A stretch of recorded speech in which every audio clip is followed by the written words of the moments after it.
Couple draft props. Now we do have some live still as well for safety to go off the board. We got 2 plays on that still alive. Houston Texans to draft a tight end with their first pick. That is still alive at 50-1. I'm going to add on to that. Real quick noting on the safeties. Kinchins is gone up, so you can get a bet. If you still want to double down, you want to go a little heavier on it. It's up to 20-1. I think we loaded up on 16-1. So, yeah. So certainly safety market wide open. And again, the long shot stuff is where things get interesting, especially in the second round. Like, who knows? I will also take Houston Texans first pick linebacker at 10-1. I think there's interest in this linebacker Edgerrin Cooper, who they brought in. He's a local kid. I think he could fit that Texans defense. And again, they did a lot of stuff for the offense in the off season. Linebacker for D'Amico Ryans, to me is not crazy at all. Texans don't pick for a while. A lot of things could happen, but 10-1, I'm going to take that as well. So I'll have a small play on linebacker and tight end to go first for the Houston Texans. So he is -120 to be the first linebacker. Really? Because I got it. I'm going to give it out at +150. So shop around. Right? Oh, interesting. No, I don't have it. I'm bringing it more for reference on. So I do also like Edgerrin Cooper to be the first linebacker at +150, but I also like Texans first pick linebacker at 10-1. Maybe hit both, maybe only hit one, but yeah, I do see them being interested in him. Yeah. So also worth re-referencing the running backs. Trey Benson still sitting at, you can find 280 out there. I know the Jerry Jones almost gave up where Jonathan Brooks is on their draft board, got people excited. Seems like it created a little steam on Benson, who's now -150 or steeper. But it also caused Marshawn Lloyd to have some crazy price variance, seeing as low as 420, as high as 10-1. Yeah.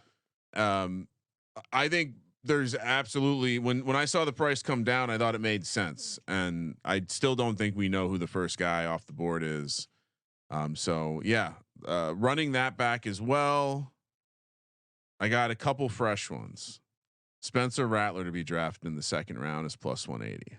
I just watched 6 quarterbacks go in the top 12 picks. Yeah. And I think plenty of scouts who I feel like are sound and have a good process feel like Spencer Rattler should be in the top 6, which tells me he's going to come off the board soon. I also think most people think there's a decent drop from Spencer Rattler to Michael Pratt from Tulane.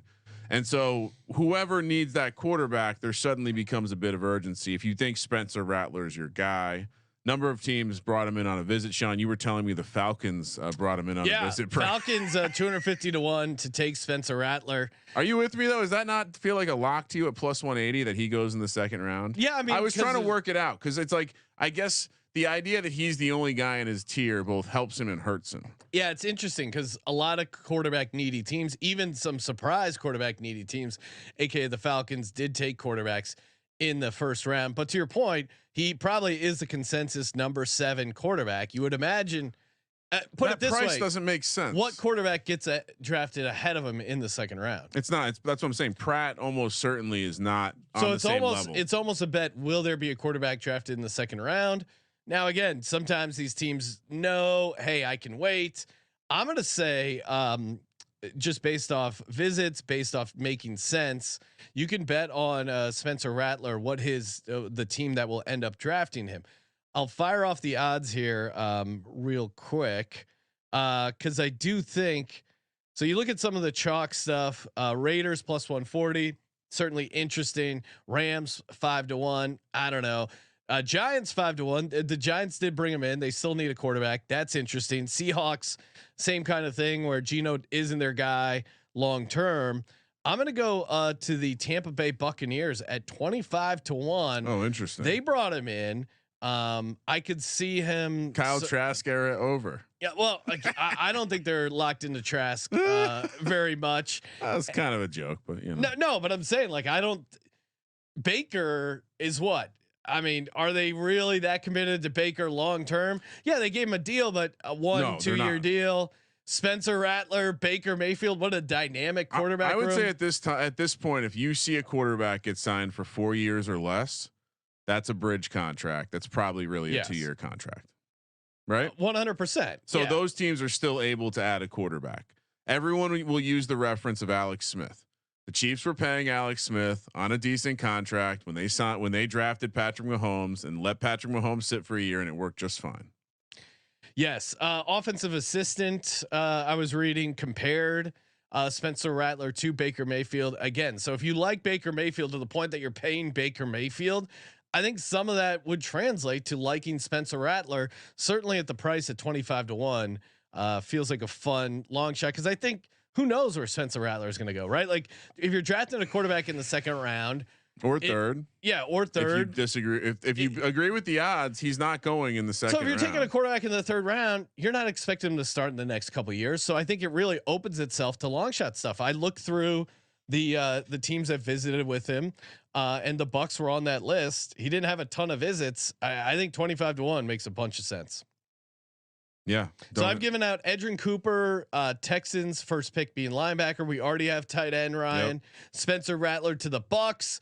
And then I am co-signing your Marshawn Lloyd at 10-1 first running back drafted. Who do we think is going to take him? Now, certainly the Cowboys being the Cowboys and taking Brooks early would blow this up, but I don't think it's that certain that you would lay juice for it. I do think that part of what our bet requires is the running backs to fall. Now I don't. Yeah. When did the Cowboys pick? The Cowboys pick at 56. So you kind of have to draw a line there. That's the point at which do we think a running back could go ahead of them, and if so, which teams potentially? I know the Giants like both of those players that I mentioned. I don't think they're going to take one. I kind of don't think it's going to be before Dallas. I don't think it's a lock. Dallas likes Brooks the most. They've said way too much publicly about Brooks for me to believe it. They've been a very buttoned up organization around the draft of late. And they've actually been pretty good at drafting of late. I'm slightly worried. I don't think they're going to pull a donkey. I'm slightly worried the Chargers go running back and take Corum way early. His total is 83.5. So Corum, yeah. So maybe they take him in the third round. Yeah, which is mid third round. So all right. Any other draft props you want to give out, Ryan, for day 2 here? No, I think. I mean, yeah, no, I think I'm good. I mean, most of the stuff I texted so many people who asked me what should I bet on the running back and safety props, where it's and even the Houston tight end prop. Yeah, where it's like, all still alive. We and remind you can still bet into the second tight end market. It's fluctuated. Sanders is now basically the favorite at plus 180. Yeah, we got it at what 3-1. You still like that? Yeah. Yeah. I mean, I like it at our price. Well, #sharps. We're sharps.